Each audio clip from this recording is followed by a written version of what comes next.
मोरगढ़ गांव की हवेली अब वीरान नहीं, भयानक हो चुकी थी। कहते हैं रात के तीसरे पहर जब घड़ी 3 बजती है तो हवेली के आईने में 2 साए दिखते हैं, एक मायरा का और दूसरा आदित्य का। गांव वाले अब उस रास्ते से भी नहीं गुजरते थे, लेकिन एक रात वहां एक फकीर आया, सैयद अजहर शाह, जो आत्माओं की भाषा जानता था।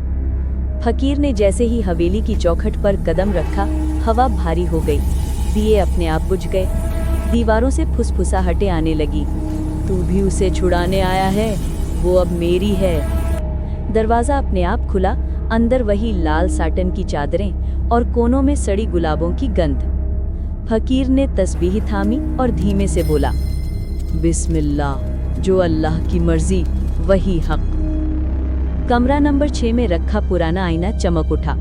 उसमें 2 परछाइयां नजर आईं, मायरा और आदित्य, जो अब किसी तिलिस्म में बंधे हुए थे। आईना कांपने लगा और मायरा की रूह धुएं की तरह बाहर निकली। उसकी आंखों में आग थी, आवाज में शिकायतें। क्यों आए हो फकीर? क्यों उसे छीनना चाहते हो मुझसे? वो मेरा है, मेरा प्यार, मेरी सजा। फकीर ने शांत स्वर में कहा, प्यार कभी सजा नहीं होता मायरा। तेरी रूह मोहब्बत में नहीं, हवस और बदले में उलझ गई है। मायरा चीख उठी, घर की दीवारें हिलने लगी। उसकी देह राख में बदलकर फिर से बनी, लाल लहंगा, खुले बाल, आंखों में खून। तू मुझे मिटा नहीं सकता फकीर। मैं हर उस औरत में जिंदा रहूंगी जो धोखा मिलेगा, जो अधूरे वादे में मरेगी। फकीर ने जमीन पर काला तावीज फीका। आवाज आई, कुर्रतुल अयून अल नूर। आईना टूट गया, उसके साथ मायरा की चीख भी फटी और हवेली की छत से राख की बौछार होने लगी। जब धुआं छटा, फकीर ने देखा आदित्य की रूह अब आजाद थी, मुस्कुरा रही थी।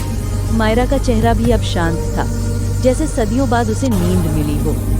फकीर ने हवेली के दरवाजे पर सजदा किया और बोला, जो प्यार में भी खुदा को भूल जाए, उसे चैन सिर्फ मिट्टी देती है। सुबह जब गांव वाले आए, वहां ना हवेली थी ना आईना, सिर्फ रेत में पड़ी एक चांदी की चूड़ी, जिस पर लिखा था, मायरा और आदित्य हमेशा के लिए।